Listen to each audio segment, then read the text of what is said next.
The first line, I read, froze my hands over the keyboard. If you were reading this, she had been dead. It felt wrong to see that sentence on my screen like it was nothing, like it was a normal update in a normal life. Her words sat there, calm and direct, the way she always sounded when the rest of us started to panic. I remembered how she wrote it, not in one long push but in small pieces. She had been tired. She had needed breaks.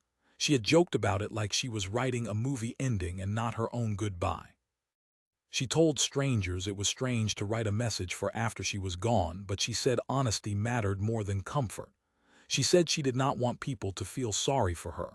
She wanted them to be kind to me. That part hit the hardest because it was so like her to use her last energy to protect someone else. She asked people to please not attack me, not blame me, not turn her death into a fight. She said I had loved her well. She said I had carried more than anyone should have to carry. I could still see her on the couch with a blanket pulled up to her chest, one of our cats pressed against her ribs like it understood the stakes. Her breathing had been shallow. Her voice had been soft, but her eyes had stayed sharp. When she paused to rest, she had looked at me and said she did not want her last weeks to be loud. She did not want arguments in the room where she was trying to say goodbye. Her note kept moving, sentence by sentence, and I felt the weight underneath every simple word. It was not only a farewell, it was proof. Proof that she had been thinking clearly, even near the end. Proof that she had known what people would do after she was gone. Proof that she had already been fighting for her own ending while she was still alive. I stared at the screen and understood what came next. If your final goodbye was being planned without you, would you take it back before it was too late? Even while her body failed, life in our house still moved in small, stubborn ways. The cats still expected breakfast at the same time. They still wound around her ankles, like they could tie her to the floor and keep her from drifting away. She used to call herself cat crazy, and she meant it. Even when she could not stand for long, she still made that soft clicking sound with her tongue, and they still came running like she had summoned them from another room. The strange part was how normal moments became sharp. A purr against her ribs could make her close her eyes like it hurt, not because of pain, but because it reminded her she was still here. She sat on the couch with a blanket that stayed folded the same way every day, not from habit, but because moving it took effort. I watched her save energy like coins. She spent it on the cats. She spent it on me. She did not waste it on fear if she could help it. Her humor stayed too, but it changed. It became smaller and more pointed, like she only kept the jokes that mattered. When I tried to act strong, she teased me for it gently, like she had caught me lying. She told me I looked like a man trying to wrestle time itself, and time was winning. When I asked if she needed anything, she said she needed me to stop asking that question every 5 minutes. Then she reached for my hand anyway, like she had not meant any of it. She got tired so easily that conversations broke into pieces. She spoke for a minute, then paused to breathe. She listened for a minute, then her eyes unfocused, and I had to wait until she came back. Sometimes she did not want the TV on because the noise felt heavy. Sometimes she wanted it on because silence felt like a countdown. There were days she slept with the cats pressed on either side of her, and I sat in a chair that started to feel like part of my spine. She stayed direct about what was happening, even when other people could not say it out loud. She did not pretend we had unlimited time. She did not want gentle lies. She wanted small truths that could fit in her hands. She wanted me to keep eating even when I forgot. She wanted the house clean enough that it did not feel like a sick room. She wanted her last weeks to feel like hers. That was why her voice mattered so much. She was not a symbol. She was not only someone dying. She was the person who laughed at the cats when they chased nothing across the hallway at 3 in the morning. She was the person who rolled her eyes at sad movies and still cried anyway. She was the person who told me very plainly that if people were going to talk about her when she was gone, they were going to talk about the real her. And the closer we got to the end, the more every choice started to feel like a final choice. What music stayed on, who visited, what words we allowed in the room. Even the way the curtain stayed open or closed felt like it meant something. Here was where we were, Time was short, and even simple choices felt heavy. But peace was not what her family was offering right then. Her parents did not take the news like people in movies did. There was no quiet acceptance, no slow settling into reality. It hit them like a wave, and everything after that looked like thrashing. I watched it happen in real time. The first days after they understood she was not getting better, they started moving fast like movement could cancel the truth. Calls were made. Names were written down. Options were discussed with a serious voice that did not match the subject. Her mom kept talking about what should be done, what had to be done, what a proper goodbye looked like. Her dad stayed quieter, but he backed her up with short, firm sentences that ended conversations before they even started. At first I told myself it came from love. It did. But love did not make it easier to breathe in the room with them. They started treating the funeral like a project that needed a manager. They chose places. They talked to people. They spoke as if the plan already existed and we were only filling in blanks. When my wife tried to say she wanted something different, her mom reacted like she had been corrected, not like she had been asked. There was always a sharp edge under the words, like my wife was making things harder by having preferences. And then there was the money. They had prepaid a large portion. They said it out loud more than once, like it was a stamp on a document, like payment meant ownership. I could feel the way it shifted the room. People heard that and assumed the decision had already been made. Outsiders started asking questions that did not sound cruel but still cut. Why were her parents handling everything? Why was I letting them? Why was I not planning my own wife's funeral? Those questions followed me even when nobody said them directly. They floated around family visits. They hung behind polite texts. I could see it on faces when her mom spoke over me, when her dad answered for my wife. People looked at me like I was failing a basic duty, like I was weak, like I was not stepping up. The truth was harder to explain in one breath. I was trying to protect my wife from conflict. I was trying to keep her days soft.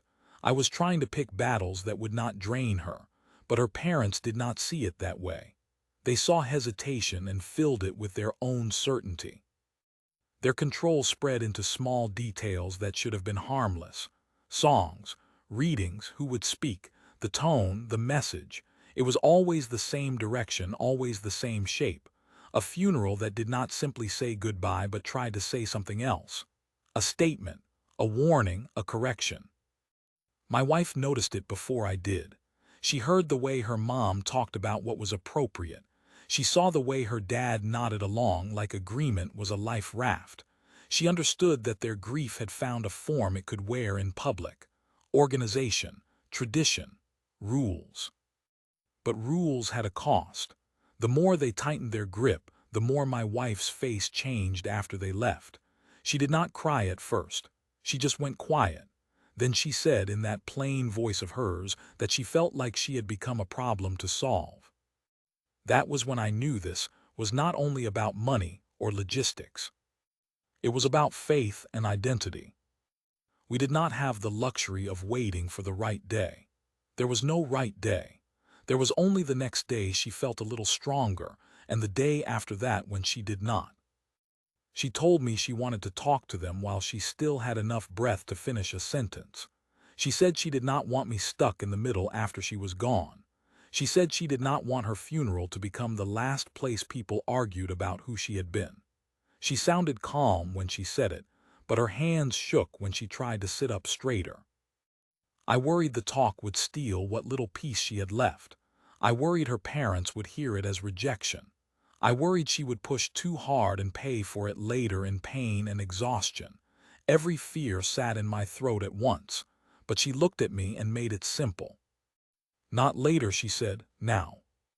So we asked them to come over. I stayed close, like my presence could act as a wall. The cats circled the room and then settled, as if they also understood something heavy had entered the house. Her mom arrived with that tight, fixed expression she wore when she tried not to cry. Her dad followed, quiet, already braced for impact. My wife did not waste time. She did not soften it with jokes. She started with the one thing nobody wanted to admit out loud, that she was dying and that this planning was happening while she was still here. She said she knew they loved her. She said she knew they were scared. Then she laid it all out. She told them she was tired, not only in her body but in her mind. She told them she could not spend her last weeks being managed. She told them the funeral was about her, not about fixing other people's fear. She said she wanted calm. She said she wanted honesty. She said she wanted it to reflect who she really was, not who someone wished she would be at the end. Her mom tried to interrupt, but my wife kept going. It took effort. I could hear it. She paused to breathe, then continued anyway. She said she appreciated what they had paid for, but money did not buy her goodbye. She said she needed them to stop taking over and to stop treating me like I was a visitor in my own marriage. I watched her dad's jaw tighten. I watched her mom's eyes fill and then harden again, like tears were dangerous. I kept my voice low and steady. I said we wanted them included, but we needed them to listen. I said I was not trying to erase them. I was trying to protect her. The room felt smaller with every sentence. The air felt thin. My wife leaned back when she finished, like she had spent the last of her strength on the truth.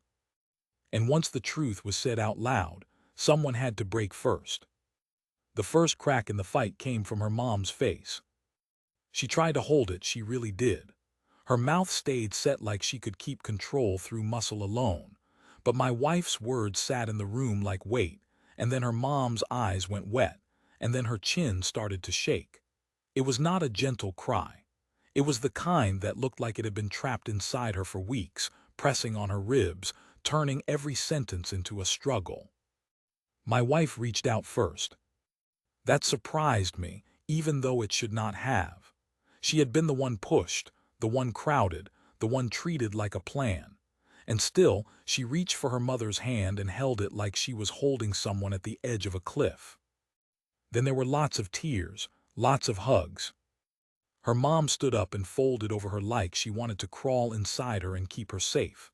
My wife hugged back, thin arms around her mother's back, eyes closed, breathing shallow. Her dad did not rush in. He stayed in his chair, hands locked together, staring at the floor like the floor had answers he did not want to hear. But even he looked changed. His shoulders sagged just a little, like he could not keep standing guard forever.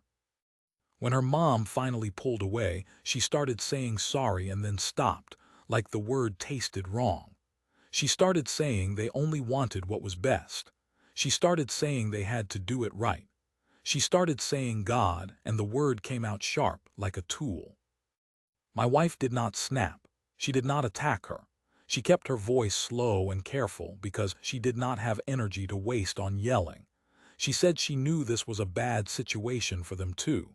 She said she knew they were watching their child disappear in front of them and that it made people do strange things. She said she was not asking them to stop loving her. She was asking them to stop pushing her. I could see the line she walked. She was firm but not cruel. She was honest but not cold. She gave them space to be broken without letting them break her with them. She admitted she had felt angry. She said it plainly, without blame. Angry that she had to manage other people's fear while she was dying. Angry that planning a funeral had become a power struggle.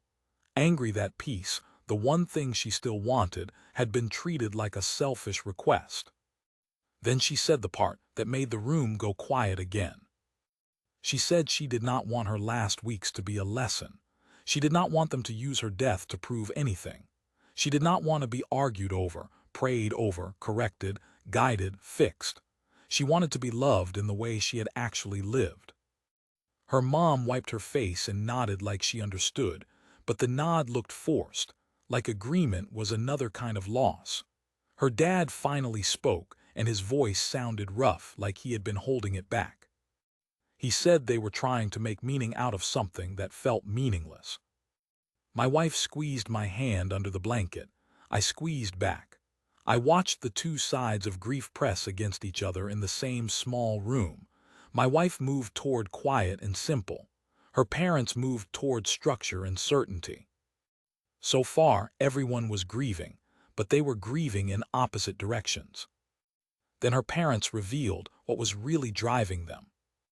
Her mom stared at my wife like she was searching for the right words in a room that suddenly had no language. When she finally spoke, her voice did not sound like anger anymore. It sounded like fear that had been dressed up as certainty and had started to fall apart. She said she had been losing her faith. Her dad flinched at that like the sentence itself was dangerous to say in our house. He looked at his hands, then at my wife, and then he nodded once. Slow, like admitting it hurt. He said it had been happening for a while, quietly in the background in the parts of the day where nobody watched. He said they had prayed and waited for the feeling to return. He said it had not. I felt my wife's fingers tighten around mine, not in surprise but in recognition. She had suspected there was something else under all the control, something deeper than tradition. Now it sat in the open. Her mom kept going, words spilling out in uneven bursts. She said when they got the news, it did not only feel like they were losing their daughter. It felt like they were losing the whole map they had trusted their entire lives. Heaven had always been the promise that made grief bearable. God had always been the reason suffering had an ending that made sense. Without that, she said, everything felt like falling. So they grabbed what they could. They grabbed the structure. They grabbed the rules. They grabbed the funeral like it was a rope. Her mom said if they could do it right, if they could make it proper, if they could fill it with the right prayers and the right words and the right people, maybe it would pull her back. Maybe it would pull them back. She did not say it like a plan. She said it like a desperate hope she had been ashamed to speak. Her dad finally lifted his head. He said they had been trying to guide her into the afterlife. He said it as if the phrase had been rehearsed, as if he had told himself it was loving. But when he said it out loud, his voice cracked on the last word, and I heard what it really was. Terror. My wife listened without interrupting. She let them have the truth they had been hiding, even though it cost her energy to stay upright and attentive. When her mom finished, the silence that followed felt heavy but clean, like something rotten had finally been aired out. Then my wife spoke. She said she understood why they were doing it. She said she was sorry they were suffering, and she meant it. But she said she could not carry their faith for them. She could not become a project to repair what was breaking inside them. She said the afterlife they were trying to guide her into was not her belief. She said it gently, but she did not bend. Her mom's face tightened again, not with anger, but with grief that had nowhere to go. She whispered that she was scared. She whispered that she did not want her daughter to be lost. She whispered that she did not know how to let go without the promise that they would meet again. My wife's eyes filled and she blinked the tears away like they were too expensive to spend. She said she was not asking them to stop believing. She said they could pray. They could hope. They could hold onto whatever helped them stand up in the morning. But she said they could not force that onto her funeral. They could not turn her goodbye into a rescue mission. I watched her parents absorb that, and I saw the problem clearly for the first time. If her parents let my wife choose, they had to face a death that did not match their story. If my wife let them take over, she had to disappear inside their story while she was still alive. And now my wife had to draw a line, without breaking the family. My wife sat very still after that, like she had to decide what was worth saying with the strength she had left. I could see the cost in her face. Her skin looked thinner. Her eyes looked too bright. Each breath sounded measured, like she had counted how many she could spend in one conversation. Her mom waited, wiping tears, but her shoulders stayed tight. Her dad kept his hands clasped, knuckles pale. They both looked at my wife like they expected her to either give in or explode. She did neither. She leaned forward a little, and I moved closer without thinking, ready to catch her if she slipped. The cat stayed quiet in the corner of the room, watching in that calm way animals had, as if they could feel that a line was being drawn. My wife spoke slowly at first. She said, "I am your daughter." Her mom nodded fast, like yes, yes, of course. Then my wife paused, inhaled, and said, but I am not you." That landed harder than anything else. Her mom's mouth opened, then closed. Her dad's eyes flicked up, sharp, then softened again, like he had been hit by a truth he could not argue with. My wife kept going, but she had to stop between sentences. She pressed her fingers into the blanket on her lap, grounding herself. She said she loved them. She said she did not blame them for being scared. She said she knew they wanted to help, but she said their fear had started to take up all the space. She told them she did not have time left for fights that did not matter. She did not have energy to be corrected into someone else. She said she had been living inside this body that was failing, and she had done it with as much grace as she could find. She said she wanted her last weeks to be peaceful, not filled with pressure and planning meetings and arguments over what she should believe at the end. Her mom tried to speak again, but my wife lifted her hand, not rude, just firm. Her mom froze. It was the first time I had ever seen her stop on command. My wife said she understood that funerals were for the living. She said she was not trying to take comfort away from anyone. But she said comfort built on a lie was not comfort.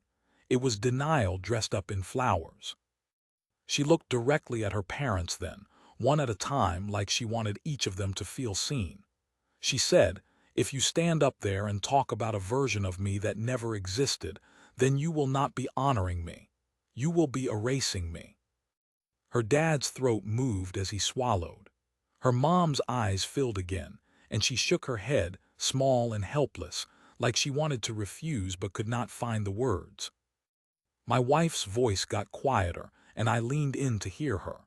She said she did not want her goodbye to be a stage for anyone's panic. She did not want her death to be turned into a message that did not belong to her. She said she wanted them to remember her as who she was, not who they needed her to be to feel safe. She took another breath, and it sounded like it hurt. Then she said the sentence that made me feel the air change. She said, "I am asking you for one last gift. Let me have peace." Her mom covered her mouth with her hand. Her dad stared at the floor again, but his shoulders shook once, like something inside him had finally cracked. I sat there, holding my wife's hand, feeling her pulse under my thumb, knowing how little time we had left for anything but love. And all I could think was this: will her parents accept that, or will they insist on their version of her? Nobody answered her right away. Her words sat between all of us, heavy and plain. I watched her mom's face move through several emotions so fast it looked like she could not decide which one was safe to show. Then her dad stood up. He did not make a speech. He just walked around the coffee table slow and put his hand on my wife's shoulder. He looked down at her like he was trying to memorize her. When he spoke, his voice sounded small. He said he did not want her last days to be a battle. That was the first time. The room felt like it had air in it again. Her mom started crying again, but the crying changed. It stopped being sharp. It started being open. She sat down close to my wife and held both of her hands, like she was finally holding her daughter instead of holding the plan. She said she did not know how to do this. She said she was sorry. She said she had been so scared that she had tried to build walls out of scripture and tradition. My wife nodded, tired but steady. She told her mom she did not need perfect. She needed respect. She needed calm. That was where the compromise came from. It did not come from winning. It came from surrendering just enough on both sides to stop the damage. Her parents agreed to let the funeral reflect who she truly was. They agreed to stop pushing her into a version of faith she did not live by. They agreed that the choices should not be made over her head while she was still in the room. And in return, my wife did not try to strip them of every comfort. She left room for them to grieve in the way they knew how, as long as it did not erase her. There were more tears, but there was also something I did not expect. There was laughter. It was small at first, a soft release like a muscle unclenching. My wife said something in that dry, warm way she had, the way she used humor like a handrail, and her dad let out a short laugh that surprised him. Her mom laughed too, then cried again, then laughed again, like her body could not choose one response and gave up trying. I remember thinking that the laughter felt almost wrong, and then realizing it was the only thing keeping the room from collapsing. It did not make death less real. It made us human inside it. When her parents finally stood to leave, her mom hugged my wife carefully, like she was made of glass. Her dad hugged her longer than I had seen him hug anyone. He whispered something I could not hear, and my wife closed her eyes, absorbing it like warmth. After the door closed, my wife leaned back against the cushions and exhaled like she had been holding her breath for weeks. I sat beside her and held her hand and felt how cold her fingers had become. Relief came with a price. Even peace took energy from her now. The fight softened, not because the pain ended, but because the truth was finally shared. But even with compromise, not everything she wanted would happen. The next part came in pieces over the following days, in short calls and short visits, because my wife could not handle long talks anymore.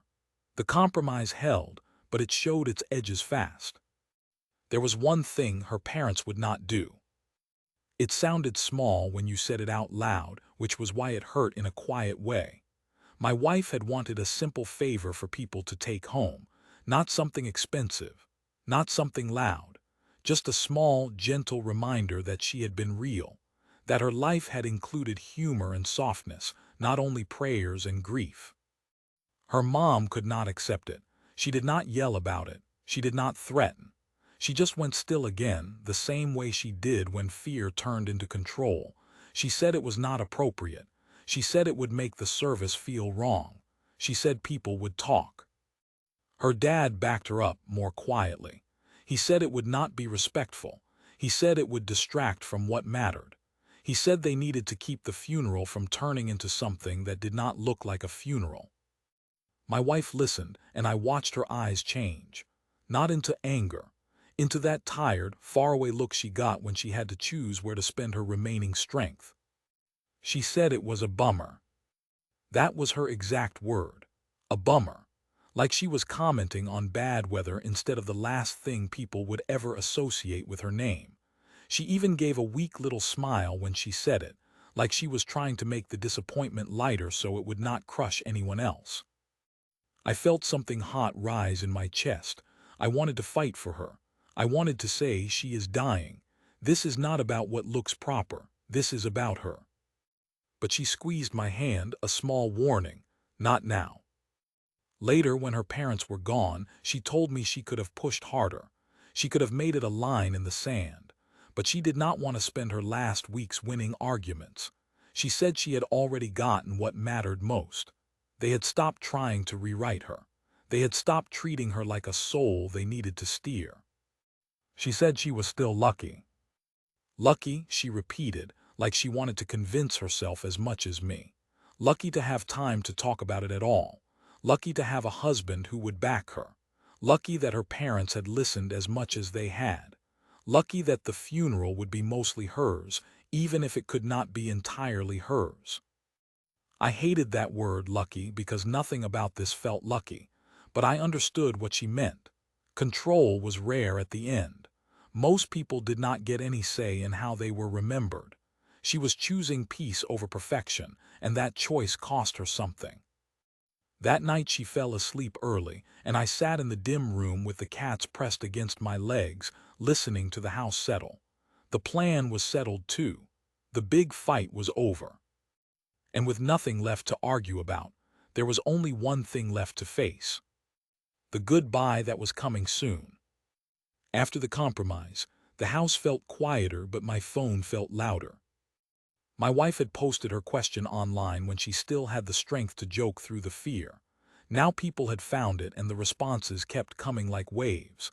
I sat beside her on the couch, reading with the screen turned down low, like the light itself could hurt her. She did not read every line. She did not need to. I did. I felt like if strangers were going to judge her last wishes, I needed to know what they were saying. First group came in hard and clear. They believed her wishes had to come first, no matter who felt offended. They talked about identity like it was a living thing that could be protected or stolen.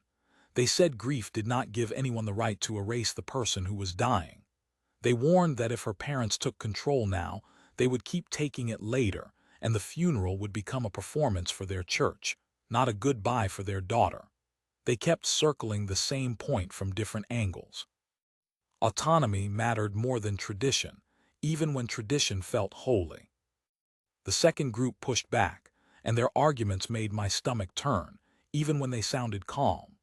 They said funerals were for the living, and that the living people needed the comfort more than the dying person needed accuracy. They said the dead did not experience the service, so the service should focus on the survivors who had to wake up the next morning and keep going. They warned that forcing parents to hold a funeral that clashed with their beliefs could deepen trauma, not heal it. Their words were not cruel, but they carried a cold logic that felt like it tried to solve grief with math. A third group tried to lower the temperature.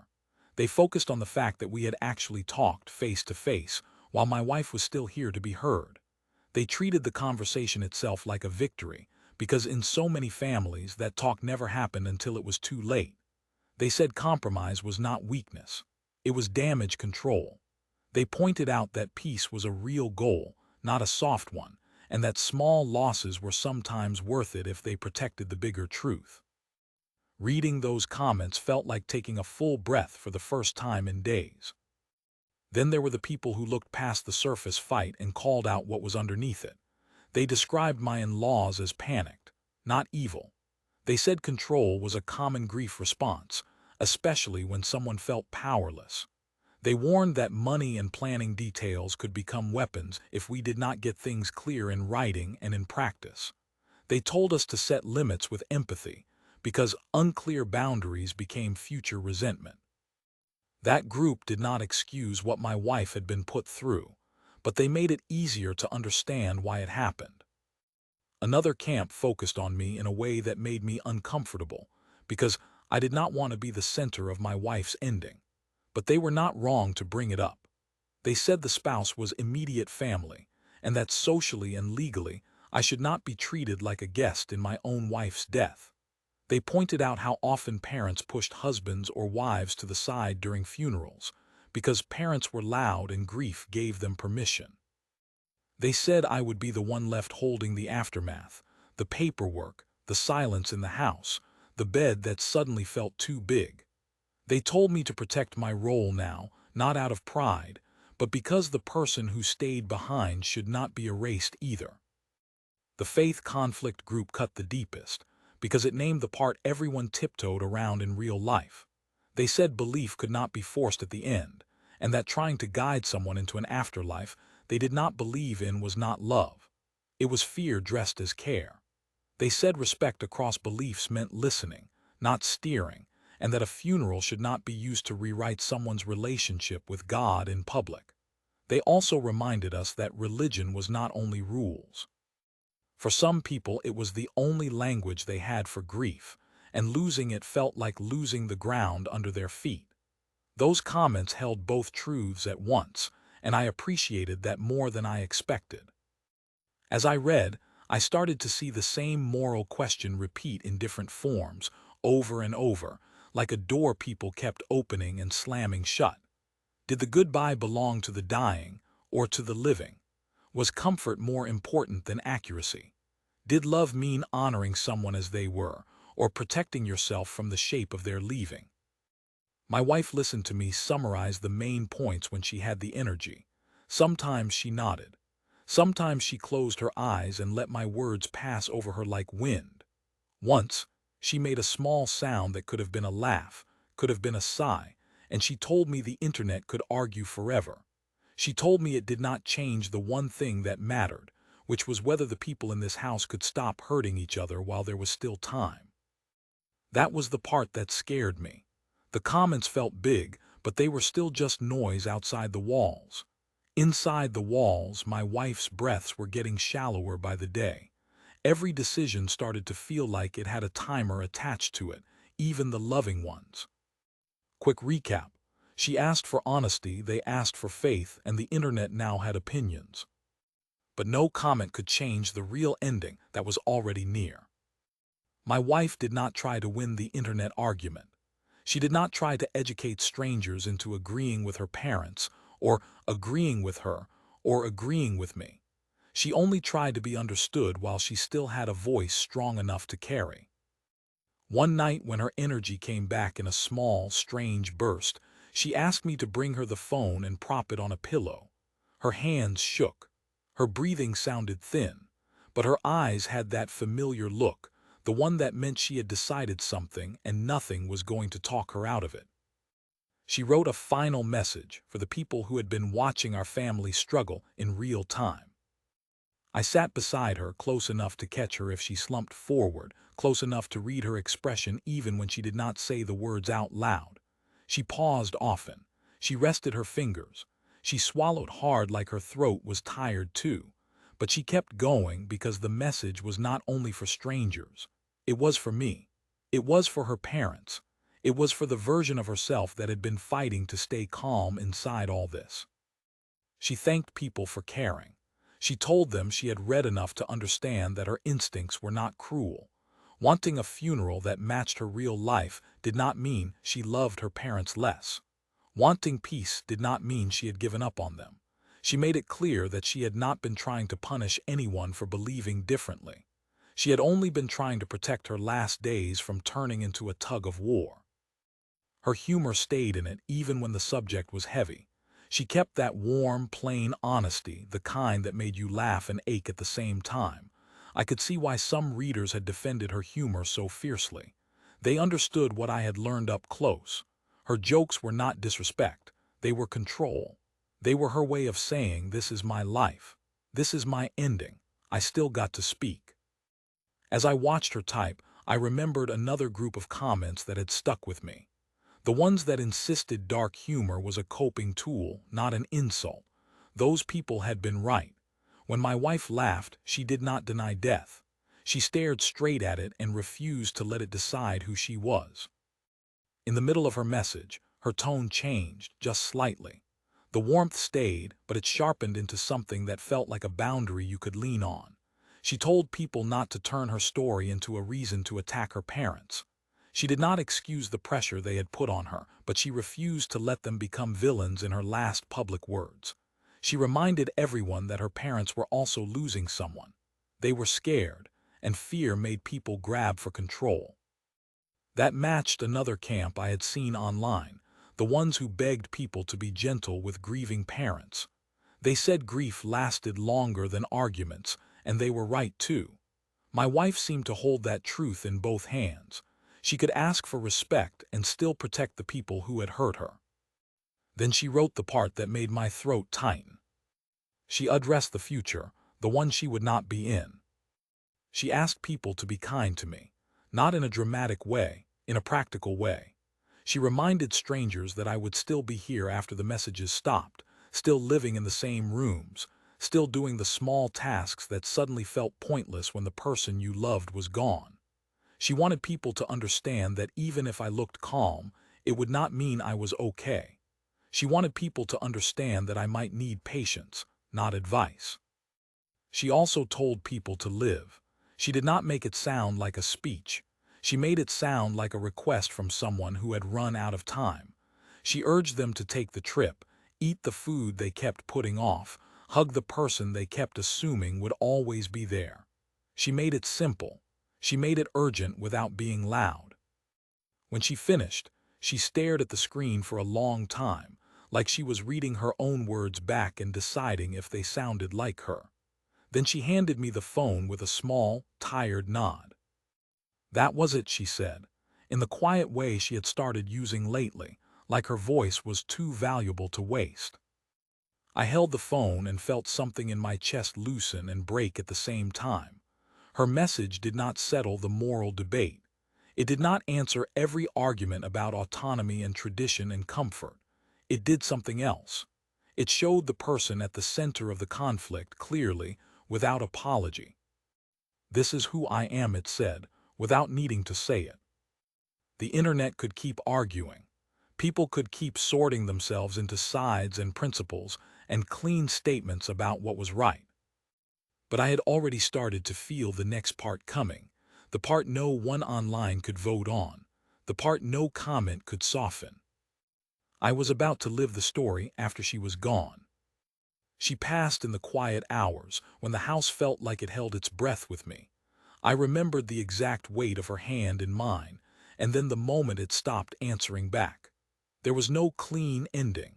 There was only a line I crossed without permission, from being her husband to being the person who remained. After that, sound changed. The refrigerator hum felt too loud. The floorboards felt too honest. Even the cats moved differently, like they expected her to speak from the next room and could not understand why she did not. I sat at the same spot where I had read her the comments. The phone rested in my palm like a tool I did not want to touch again. I kept thinking about how strange it was that thousands of strangers had been present for the argument, for the compromise, for her last message. They had not known her laugh in real life. They had not watched her get tired mid-sentence, but they had still seen her. In a way, they had helped hold her steady. When I posted the update, my hands shook so hard I had to correct the same line twice. I wrote that she was gone.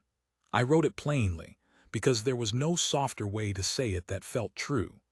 I wrote that she had loved the responses, that they made her feel less alone in the part of dying that nobody talked about, the part where you were still alive but people started speaking over you. Then I did the only thing I knew to do. I shared her final note in her own words, the way she had wanted. I did not rewrite it. I did not clean it up to make it more polite.